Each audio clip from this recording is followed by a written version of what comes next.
ce matin avec Jacques Degbé. Jacques, bonjour. Bonjour René Soble, bonjour à tous. On commence par du football au plan local. AS Salam prépare bien sûr la reprise de la Ligue amateur au Bénin. Oui, le championnat amateur sera lancé dans les tout prochains jours au Bénin, ici à Parakou. La Ligue départementale de football du Borgou a lancé les inscriptions et les clubs remplissent déjà les formalités. C'est le cas de l'association AS Salam qui entend prendre part à cette compétition. Elle a d'ailleurs tenu son assemblée générale qui lui permet d'intégrer le cercle des clubs de football du Bénin. C'est un bureau de 11 membres qui a été mis sur pied avec un conseiller spécial et un directeur technique avec pour ambition la montée en division supérieure la saison prochaine. On écoute El Hadj Ilyassou Salami et Nasser Lawani respectivement, président de AS Alam voilà, et secrétaire général de la Ligue de football du Bordeaux.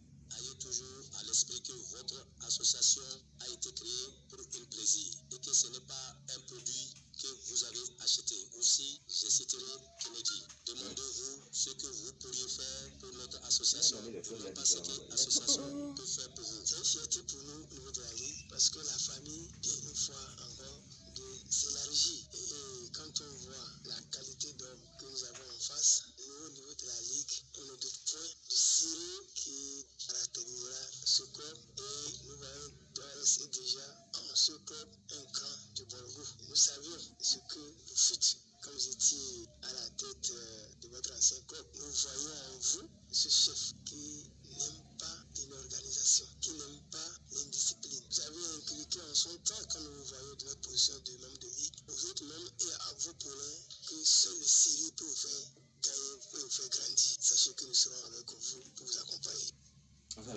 Voilà donc bonne chance à AS Salam qui évoluera, faut-il le rappeler, avec de très jeunes joueurs.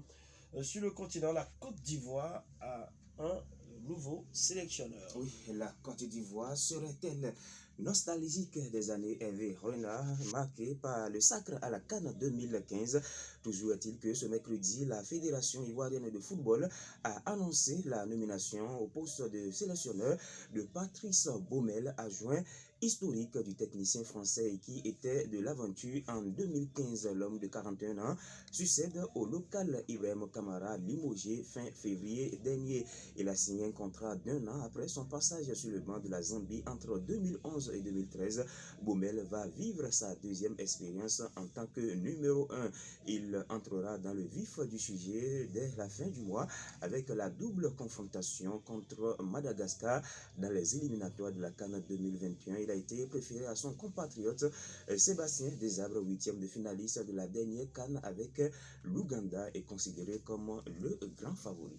Alors, on parle de coronavirus à présent. La Confédération africaine de football réfléchit désormais sur les dispositions à prendre pour ne pas perturber le calendrier des éliminatoires de la Coupe d'Afrique des Nations 2021. Après l'Égypte, l'Algérie et le Nigeria, la semaine dernière, le Sénégal, la Tunisie et le Maroc ont récemment annoncé avoir détecté un premier cas de coronavirus sur le sol.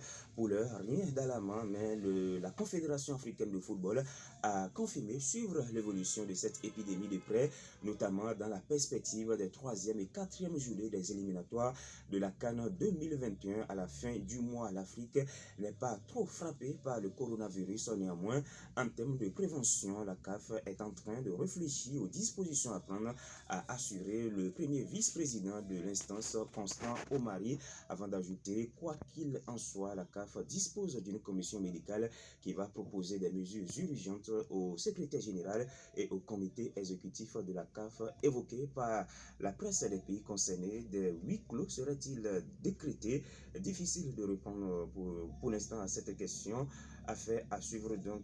Toujours est-il qu'en Italie où sévit l'épidémie, le gouvernement a pris une mesure forte. Tous les événements sportifs se dérouleront à huis clos jusqu'au 3 avril prochain. Et Jacques Degbé, on va cette fois-ci parler sur le vieux continent du racisme et notamment de cette amende ridicule à la limite pour Guimarães après les cris racistes à l'encontre de Moussa Mariga. Ce mercredi, la Ligue portugaise de football a publié donc la liste des sanctions financières prononcées envers le club du Vitória Guimarães suite aux multiples incidents survenus lors du match face au FC Porto le 16 février dernier. Cette rencontre avait notamment été ternie par des cris racistes en direction de l'attaquant des Dragons Moussa Mariga qui, écœuré, avait décidé de quitter le terrain dès la 71e minute. Pour ces chants racistes, Guimarães écope d'une amende de 714 €. Si vous calculez bien, cela fait environ moins même de 500 000 francs CFA. Il s'agit tout simplement d'un montant ridicule et consterné. Mariga a réagi sur Instagram en écrivant avec ironie, je cite, non, c'est beaucoup, je peux payer pour eux. Fin de citation. La Ligue a toutefois confirmé qu'une procédure disciplinaire était bien en cours concernant ces insultes racistes et celle-ci devrait déboucher sur des sanctions nettement plus sévères. C'est du moins ce que l'on peut espérer de cette affaire. Alors très rapidement, on part en France pour parler de la Coupe nationale. Il n'y a pas eu match vraiment entre Lyon et le Paris Saint-Germain. Oui, les Parisiens se sont tout simplement baladés 5-1 face aux Lyonnais grâce notamment à un triplé de Kylian Mbappé. Une bonne répétition pour les Parisiens avant le 8e de finale retour de la Ligue des Champions mercredi prochain face à Dortmund. Le PSG défiera en finale soit Saint-Etienne, soit Rennes. Ces deux s'affrontent dans la seconde demi-finale ce soir pour la dernière place en finale. On joue également ce mercredi en FA Cup. Nous sommes là en Angleterre. Manchester City s'est qualifié pour les quarts de finale en éliminant très difficilement 1-0 Sheffield Wednesday, un club de D2 anglaise.